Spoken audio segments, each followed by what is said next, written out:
오늘 본문의 말씀으로 이사야서 말씀 고쳐야 할 것이라는 제목으로 말씀의 은혜를 함께 나누겠습니다. 오늘부터 제가 수요일날 설교하게 될 때에는 이사야서 말씀을 좀 살펴보고자 합니다. 사실 이사야서는 여러분 시편을 제외하고는 성경에서 가장 긴 장수를 가진 굉장히 큰 책입니다. 모두 66장으로 기록되어져 있는데요. 옛날에는 여러분 지금 우리야 이런 성경책을 들고 다닙니다만은 옛날에 두루마리 성경을 사용할 때 이스라엘에서 두루마리로 이렇게 양피지로 이렇게 두루마리 성경을 사용할 때는요, 그 부피가 얼마나 컸겠습니까? 두루마리 형태로 되어 있을 때에는 굉장히 이 분량이 많았기 때문에 일반적으로 성경들은 보통 그 20장을 넘기지 않는 것을 원칙으로 합니다만은 이 20장이 넘어가면 이 보관하고 운반하기가 너무 힘들었기 때문인 것 같습니다. 그럼에도 이사야서가 66장으로 되어 있기 때문에 우리가 가진 성경에는 표시되어 있지 않습니다만은 사실은 이 이사야서가 여러 권으로 분리되어 있는 성경이라는 것을 우리는 과거의 이제 사본들을 보면 알 수가 있습니다. 그리고 그 내용도 이사야서 전반 부분과 후반 부분의 내용이 좀 다릅니다. 다른 책은 아니지만 그러나 내용이 굉장히 다르다는 것을 알 수가 있습니다. 이사야 선지자는 예수님이 오시기 전 약 724년 전에 살았던 유다의 선지자였습니다. 이 이사야는 오직 남유다 왕국과 하나님의 도성 예루살렘을 향해서 하나님의 뜻을 예언하고 전하는 그런 역할을 했던 선지자입니다. 흥미로운 것은 이 이사야 선지자의 이름이 여호와의 구원이라는 뜻인데요. 이사야서 전체의 주제가 바로 여호와의 구원이라는 것이 이 이사야 선지자 이름과 또 이 주제가 일치한다라는 사실을 또 신기하게 또 여겨지기도 합니다. 오늘날과 같이 예수 그리스도의 복음이 뜻한 바 구원의 정의가 어떻게 보면 사람들에게서 점점 희석되어지고 희미해져가는 이 시대에 이 이사야서는 혼탁한 그리스도인의 의식과 신앙을 각성시켜주는 그런 아주 도전적이고 그리고 자극적인 그런 성경이 아닌가 그런 생각을 해봅니다. 자금의 우리나라의 형태가 어떻게 보면은 외환이 아닌가 이런 생각이 드는데요. 오늘 이 이사야의 시대가 바로 그러했습니다. 외우 내환의 시대. 안쪽으로는 크고 작은 우왕거리가 계속 국내 문제가 있고 또 바깥으로는 계속 침략이 일어나던 아주 안팎으로 힘든 그런 시대였던 것이죠. 자, 1절에는 이사야의 사역적 배경이 소개되고 있습니다. 1절 같이 읽겠습니다.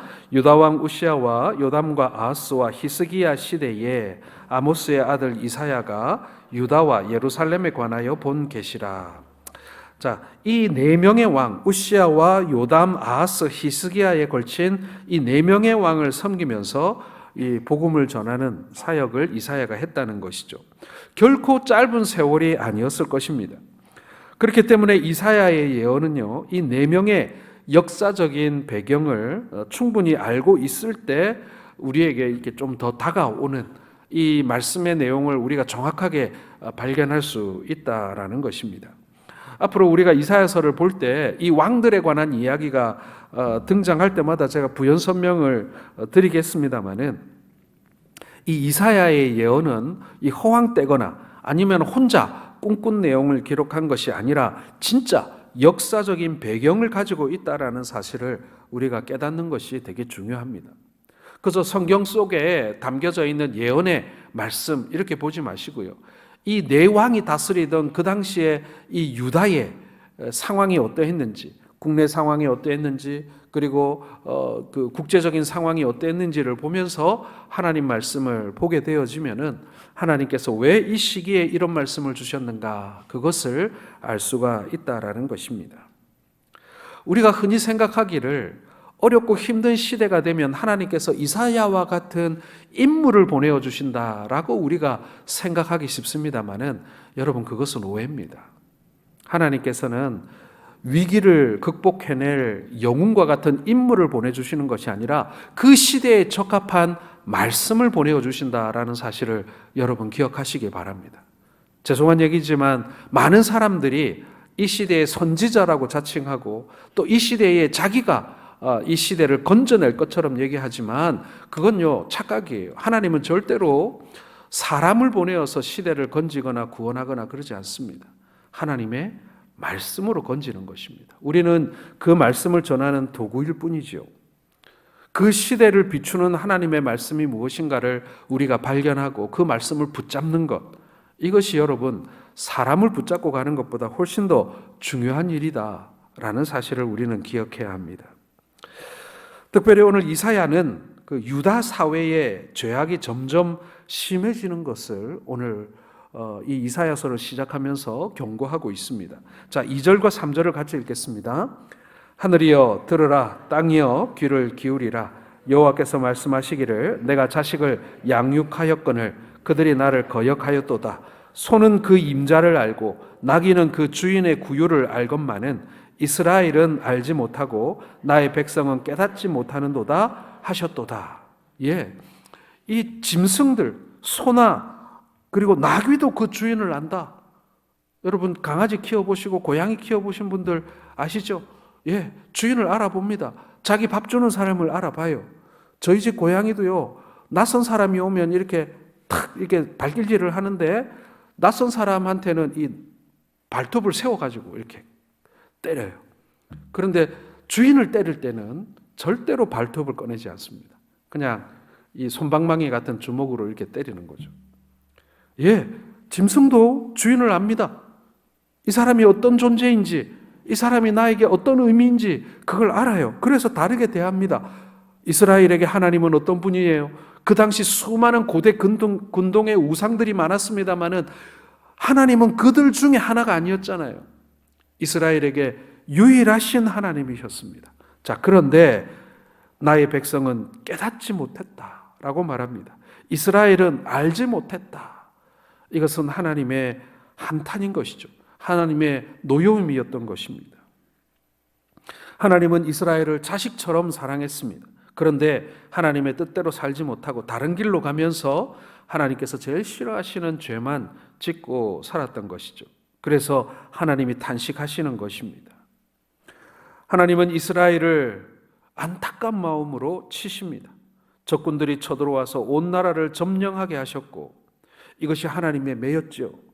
그런데도 정신을 차리지 못하고 죄를 짓습니다. 하나님의 말씀을 무시합니다. 이때 하나님이 말씀하시는 거예요. 자, 5절 말씀 같이 읽겠습니다. 너희가 어찌하여 매를 더 맞으려고 패역을 거듭하느냐? 온 머리는 병들었고 온 마음은 피곤하였으며. 자, 하나님은 이렇게 말씀하시면서 매를 더 맞기 전에 고치라고 강력하게 권면하고 계시는 것입니다. 우리가 흔히 많이 하는 말로 매를 번다, 매를 벌어 이런 말 많이 하는 것처럼 이스라엘은 매를 벌 짓만 지금 골라서 하고 있는 거예요. 이제 매를 한 번만 더 맞으면 더 이상 맞을 것도 없고 이제 한 대만 더 맞으면 이제 그냥 끝장날 것 같은 거예요. 이제는 고치라는 것입니다. 이제 더 때릴 때도 없다. 이제 한 대만 더 치면 너희 진짜 다시는 못 일어날 만큼 정말 죽을 것 같다. 그러니 나로 하여금 매를 더 들게 하지 말라라고 하나님께서 경고하시는 거예요. 자, 그렇다면 어떻게 하면 매를 더 맞지 않을 수 있을까요? 오늘 매를 더 맞기 전에 이스라엘이 고쳐야 했던 것, 그리고 여러분 오늘 우리가 고치며 살아야 하는 것이 무엇인가를 함께 살펴보는 그런 시간이 되기를 원합니다. 첫 번째로 여러분, 병든 머리를 고쳐야만 합니다. 자, 오늘 5절에 보세요. 온 머리는 어떻게 됐다고요? 병들었고 라고 말씀합니다. 이스라엘 백성들은 온 머리에 병이 들었다라는 거예요. 머리에 병이 들었다는 말은요, 육체적인 병, 뇌출혈이나 뇌경색이나 뇌병변이나 그런 병이 들었다는 얘기가 아닙니다. 이것은 머리를 잘못 쓴다라는 그런 표현입니다. 머리를 잘못 쓴다라는 말씀은요, 가치관의 혼돈을 말하는 것입니다. 여러분, 우리 육신 중에 이 값어치 없는 육신이 어디 있겠습니까? 손가락 하나도 정말 정말 소중하고 손마디 하나 뭐 정말 다 소중하죠. 그런데 그 중에서 머리는 어떻습니까? 온몸을 관장하는 이 머리야말로 우리 몸에서 가장 소중한 기관이라고 할 수 있습니다. 그런데 그 머리가 병들었다라는 것은요, 바로 우리의 가치관이 병들었다라는 얘기고, 이 가치관이 병들게 되면요, 그 사람의 인생이 바뀌는 거예요. 망하는 것입니다. 무엇이 정말 가치 있는 일이고 무엇이 정말 가치 없는 일인지를 잘 판단하지 못한다, 그걸 혼돈한다라는 것은 인생의 정말 가장 위험한 순간이라는 것이 아니겠습니까? 섬겨야 할 하나님은 섬기지 않고 죄를 섬기고 있는 것입니다. 소도 주인을 아는데 이스라엘 백성은 이스라엘을 지키시고 인도하시는 하나님을 떠났다. 가치관이 온통 혼돈되었다. 그런 이야기인 것입니다. 2001년도에 개봉된 뷰티풀 마인드라고 하는 그런 영화가 있습니다. 우리 성도님들 중에 보신 분들이 있는지 모르겠는데요. 거기에 보면 존 뇌시라고 하는 수학자가 등장합니다. 실제 인물입니다. 존 뇌시라고 하는 수학자인데 1940년대에 살았던 아주 탁월한 그런 수학자였습니다. 그런데 이 존 뇌시라고 하는 수학자, 그 프린스턴에서 이렇게 졸업을 하고 교수를 하고 하던 이 존 뇌시가 이 조현병을 앓게 됩니다. 정신분열증이죠. 현실과 환상의 경계가 이 모호한 사람이 되는 거예요. 그러니까 머릿속에서 자기만의 가상의 세계를 만들어 놓고 그 가상의 세계 속에 사람들이 등장하는 거예요. 다른 사람들은 안 보이죠. 이 사람 눈에만 보이는 사람들이 있고 이 사람 머릿속에만 존재하는 상황들이 있는 거예요.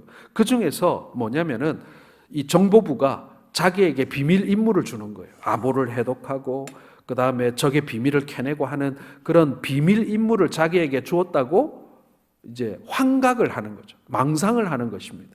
그래가지고 머릿속에서 이 자기만의 이 상상 속에서 그러니까 자기의 세상이 따로 있는 거예요.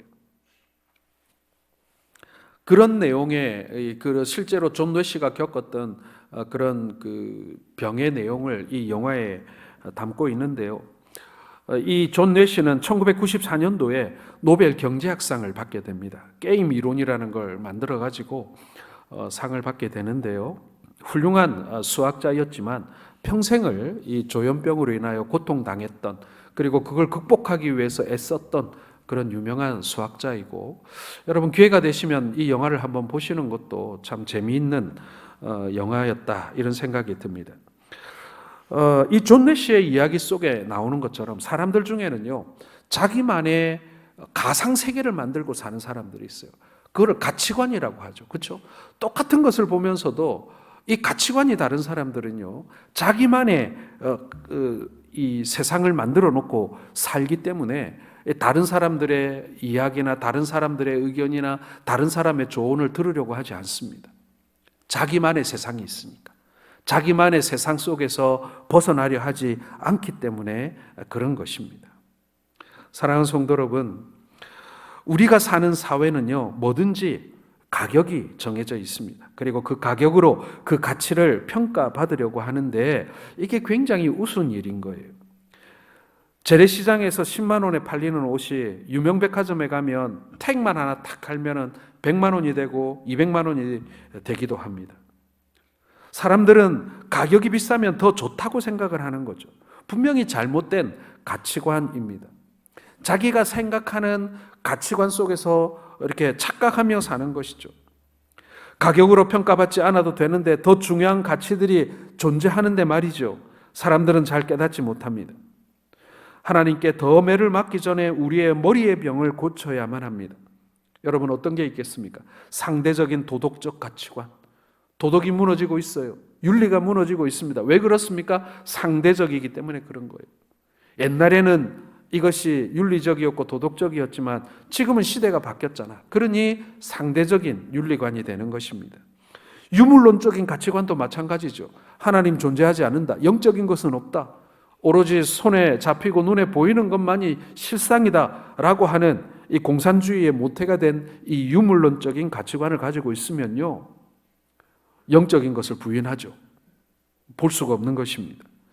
또한 진화론적인 생명관도 마찬가지입니다.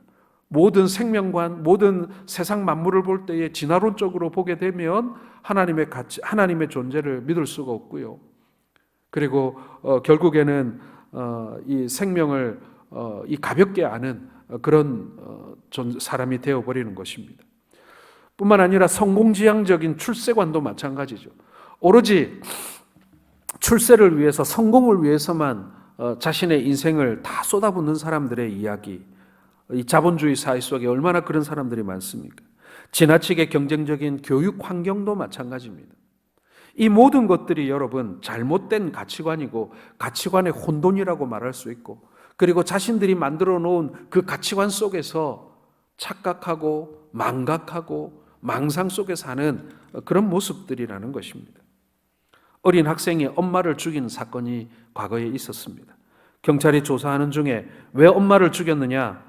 경찰이 묻자 학생은 뭐라 했냐면은 그냥 죽였다라고 말합니다.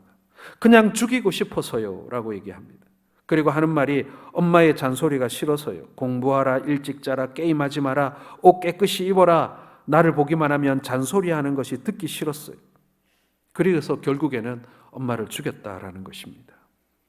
그리고 이 아들은 교도소에 갈 수밖에 없었고요. 그리고 밤만 되면 울었다고 합니다. 자신이 그렇게 미워해서 죽인 엄마가 너무나도 사무치게 보고 싶어서 밤마다 울었다 그래요. 여러분, 이게 뭘 말하는 거겠습니까? 가치관이 혼돈되는 거예요. 흔들리는 것입니다. 혼란스러운 것입니다.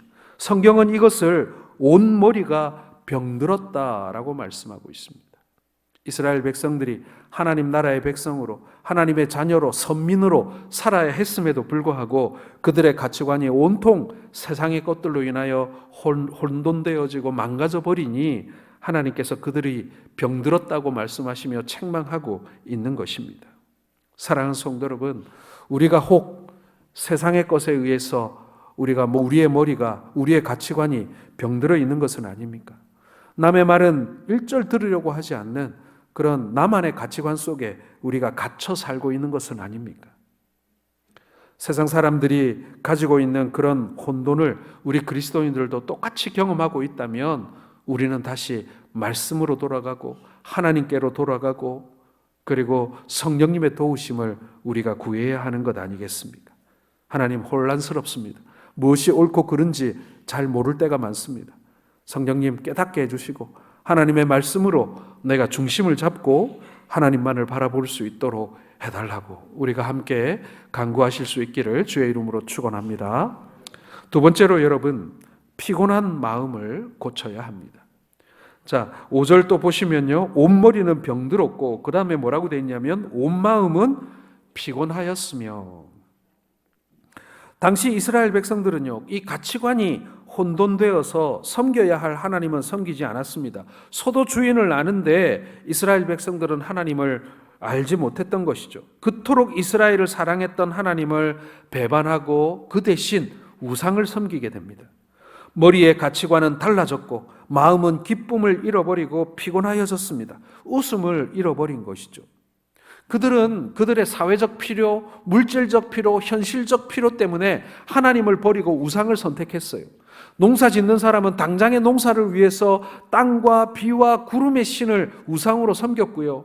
그리고 양을 치는 자들은 양을 지켜주는 질병의 신과 그리고 이 땅에서 이 풀을 내는 돼지의 신을 우상으로 섬기며 하나님을 버렸습니다. 장사를 하는 자들은 이 물권의 신을 섬겼고요. 이런 식으로 그들은 그들의 현실적인 문제를 이유로 하나님을 버렸다라는 것입니다. 이게 여러분 하나님을 배신한 것이죠. 그러면 그들이 더 행복해야 되지 않습니까? 장사를 하는 사람은 장사가 더 잘 되고, 농사를 짓는 사람 농사가 더 잘 되고, 양을 치는 자는 양이 더욱더 불어나면서 그들이 행복해야 했음에도 불구하고 도리어 그들은 웃음을 잃어버리고 말았다라는 것입니다. 하나님을 떠난 인간들이 얼마나 우울하고 불행한지. 처음에는 즐겁죠. 처음에는 행복합니다. 왜냐하면 하나님을 제외한 다른 우상들은요, 좋은 얘기만 하기 때문에 그래요. 그들은 오로지 우리에게 혜택과 복을 주기 위해서만 존재하기 때문에 그런 것입니다. 굳이 뭘 하지 마라는 그런 건 없어요. 뭐든지 잘 될 것이라고만 얘기해 줍니다. 그러니 하나님을 섬길 때, 여호와를 섬길 때보다는 이 우상을 섬길 때 훨씬 자유롭고 편한 거예요. 그리고 뭐든지 잘 될 거라고 믿게 되는 것입니다. 자, 그러면 행복해야 되는데, 자유로워져야 되는데 도리어 웃음을 잃어버리고 기쁨을 잃어버리고 피곤해졌다라는 것입니다. 프랑스의 의사들이 모여서 세상에서 제일 가치 높은 약이 무엇이냐라는 토론을 했습니다. 앙케이트 조사를 했는데 페니실린도 나오고 여러 그 당시에 정말 많은 사람들을 구한 약의 이름들이 쭉 나왔는데 그 앙케이트의 결과가 놀랍게도 1등이 뭐였냐면요, 세상에서 가장 좋은 약은 웃음이라는 결과가 나왔습니다. 가장 많은 의사들이 이 웃음이라고 하는 부분에 세상에서 제일 좋은 약이라고 적어냈다는 거예요. 옛날에 여러분 그 웃음 치료사라고 하는 황수관 박사님 그 영상을 저도 진짜 많이 봤는데요. 웃음이 명약이라고 그렇게 말씀하지 않았습니까? 웃음은 건강의 특효약이고요. 최근에는 웃음요법으로 병을 고치는 그런 내적 치유가 개발되고 있기도 합니다. 마음이 피곤할 때 가장 좋은 약은 웃음이다. 그래서 솔로몬은 잠언 17장 22절에 마음의 즐거움은 양약이라도 심령의 근심은 뼈를 마르게 하느니라 라고 하는 아주 유명한 잠언의 말씀을 우리에게 주셨습니다. 여러분, 웃을 일이 있을 때 웃는 것은 세상 사람도 할 수 있는 방법입니다. 그러나 믿음의 사람들은 웃을 수 없는 상황 속에서 웃으며 웃을 일을 만들어가는 사람들이다라는 것입니다. 여러분, 사실 우리가 기쁨을 잃지 않기 위해서 우리 그리스도인들이 감사함을 잃지 않는다는 것, 그것 정말 쉬운 일이 아닙니다만은 우리에게는 그것을 이겨낼 수 있는, 웃음을 만들어낼 수 있는, 기쁨을 만들어낼 수 있는 능력이 우리에게 있음을 여러분 믿으시길 바랍니다.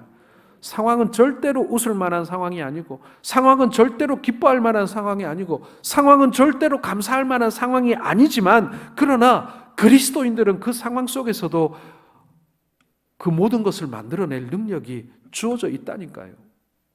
정말 이상한 일입니다.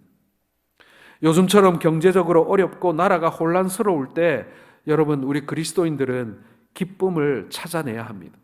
웃음을 찾아내야 합니다. 그리고 감사를 찾아내야 하는 사람들입니다. 야고보서 1장 2절에도 내 형제들아 너희가 여러 가지 시험을 당하거든 온전히 기쁘게 여기라 라고 되어 있습니다. 여러 가지 시험을 당하고 있는데 어떻게 기뻐할 수 있겠습니까?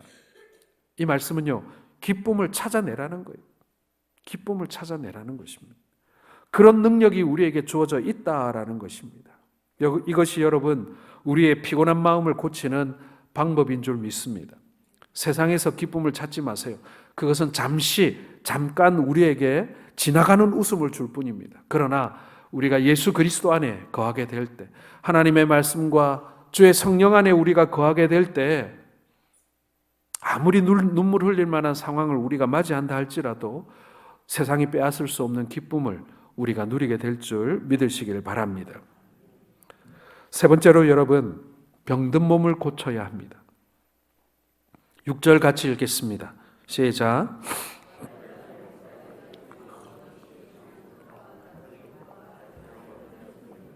그것을 싸매며 기름으로 부드럽게 함을 받지 못하였도다. 온몸이 만신창이입니다. 백성들은 마음에서부터, 그리고 머리, 그리고 온 나라, 아까 말씀드렸듯이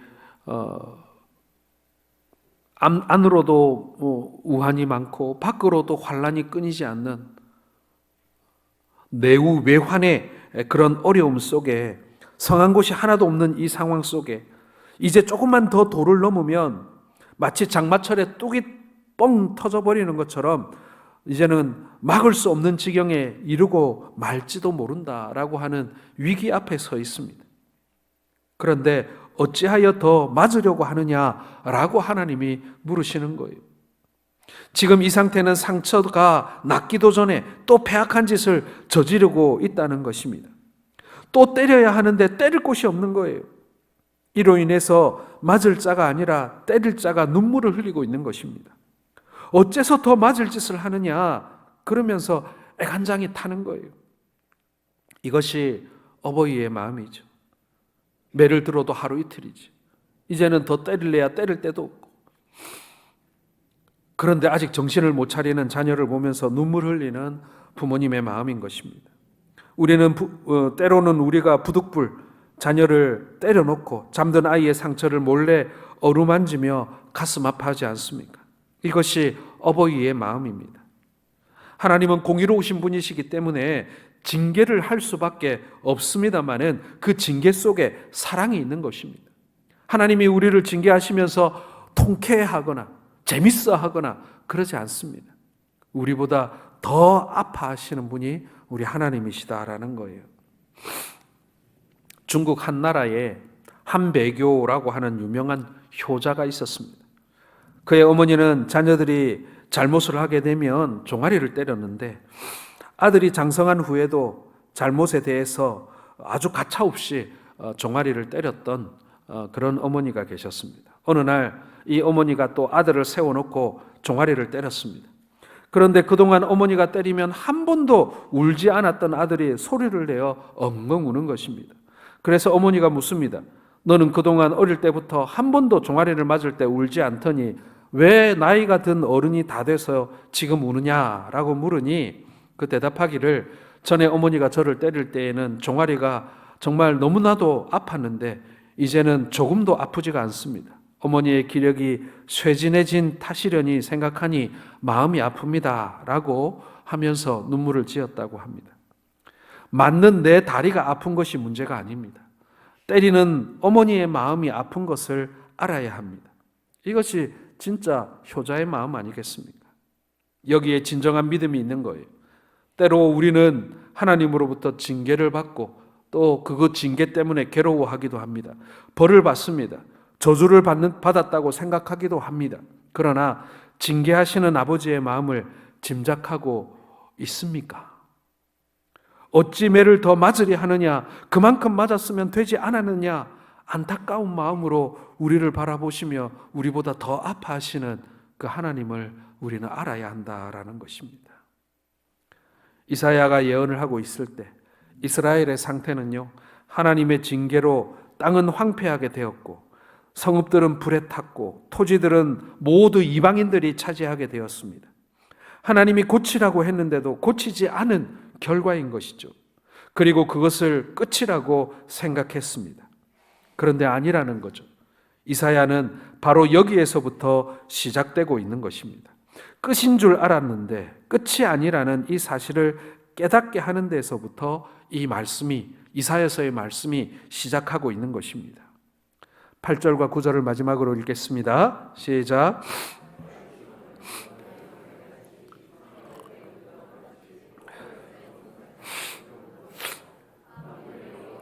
우리를 위하여 생존자를 조금 남겨두지 아니하셨다면 우리가 소돔 같고 고모라 같았으리로다. 소도 그 임자를 알고 나귀도 주인의 구유를 알고 순종하는데 이스라엘은 그렇지 못했고 그들은 머리가 병들고 마음은 피곤했으며 온몸도 성한 곳이 없었습니다. 하나님은 그들이 고치기를 바랬습니다. 하지만 그들은 하나님의 뜻대로 고쳐지지도 않았고 변하지도 않았습니다. 그리고 그 결과는 참혹한 심판이었습니다. 여기까지 이제 더 엔드 끝났어요. 영화가 이미 끝났습니다. 이제 새카만 자막이 이제 들어오는 거예요. 그런데 여러분 혹시 그런 영화 보신 적 있어요?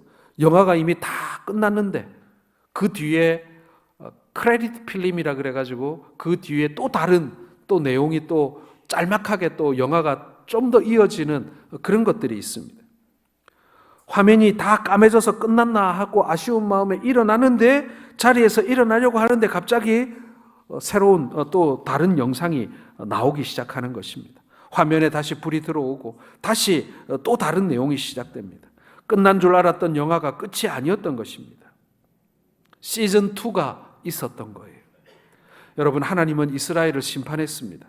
그래서 이스라엘은 그것으로 끝난 줄 알았습니다. 이제 저 나라는 망한 줄 알았어요. 이제 이스라엘은 먼지처럼 이제 흐지부지 사라질 줄 알았어요. 여진족, 거란족처럼 이제 역사 속으로 그냥 그렇게 사라져 버릴 줄 알았어요.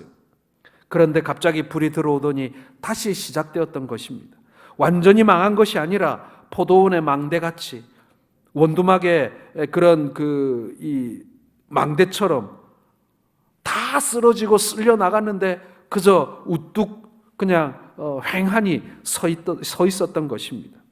이것이 바로 이스라엘의 남은 자들인 것입니다. 이사야서가 말하는 거룩한 씨가 바로 남은 자입니다. 그루터기가 남은 것입니다. 이사야가 강조하는 것이 바로 이 남은 자만 하나님이 반드시 구원하신다라는 그 내용을 강조하고 있는 것입니다. 많은 분들이 한국 교회의 쇠퇴를 예언하고 또 예측하고 또 그것을 걱정합니다. 우리가 보기에도 그렇습니다. 인구가 줄어드는 속도보다 기독교 신앙을 가진 교인들이 줄어드는 속도가 훨씬 빠릅니다. 아이들을 많이 안 낳아서 아이들이 줄어드는 속도보다, 학교의 아이들이 줄어드는 속도보다 교회 학교의 아이들이 줄어드는 속도가 3배 빠릅니다. 그래서 한국 교회를 많이 걱정합니다. 예, 맞습니다. 저도 정말 걱정이 됩니다. 그러나 오늘 이사야서가 우리에게 보여주는 것은 무엇입니까? 그럼에도 하나님은 거룩한 씨를 남기시고 그루터기를 남기시는 분이다. 남은 자들을 남기시는 분이다. 그래서 저는 언젠가 우리 한국 교회가 바닥을 치고, 그래서 얼마 남지 않은 그 남은 자들이 다시 순수하고 그리고 일당백의 신앙을 가지고 다시 저는 출발하는 날이 올 것이라고 저는 생각을 합니다. 숫자의 많고 적음이 우리 교회의 거룩함을 가늠하지 않는다고 생각을 합니다. 숫자가 적어도 하나님께서 만들어 놓으신 그 말씀에 온전히 붙들린 그런 남은 자들, 그렇게 헌신된 자들, 하나님을 아는 자들이 결국에는 다시금 하나님 나라를 융성케 하리라 하는 그 마음이 바로 오늘 이사야서가 우리에게 말씀해 주고 있는 바인 것입니다. 사랑하는 성도 여러분, 우리는 남은 자의 대열에 들어가야 하는 사람들입니다. 남은 자는 하나님의 말씀을 듣고 병든 머리를 고치고 여호와의 말씀으로 마음의 기쁨을 회복하고 하나님이 때리시면 얼마든지 매를 맞을 만큼 건강한 믿음의 사람인 것입니다. 사랑하는 성도 여러분, 이제 이 이사야서 말씀을 우리가 좀 천천히 묵상하면서 우리가 무엇을 고쳐야 진정한 남은 자로서의 삶을 살 수 있는지 도전과 은혜가 되는 시간이 되기를 축원합니다. 우리가 가끔씩 살펴보게는 되겠지만 매주는 우리가 보기는 좀 어렵겠습니다만은 바로 오늘 이사야서의 이 말씀이 우리에게는 좀 쓰디 쓴 말씀이에요. 그러나 우리의 영혼과 그리고 또 우리의 삶에는 너무나도 달고 유익한 양약이 될 줄로 믿습니다. 우리가 선지서 읽다 보면 아주 열불이 나요. 어찌 이렇게 야단만 치시는지, 또 다른 말로 야단치시고 또 다른 말로 야단치시고. 그런데 그렇지 않습니다. 우리를 꾸짖는 것이 목적이 아니라 우리를 깨끗하게 털어서 우리를 깨끗하게 씻어서 하나님이 바라시고 기대하시고 원하시는 남은 자로서의 사명을 다하게 하는 것, 이것이 우리 하나님의 마음이다라는 것입니다. 이 시간 함께 잠깐 기도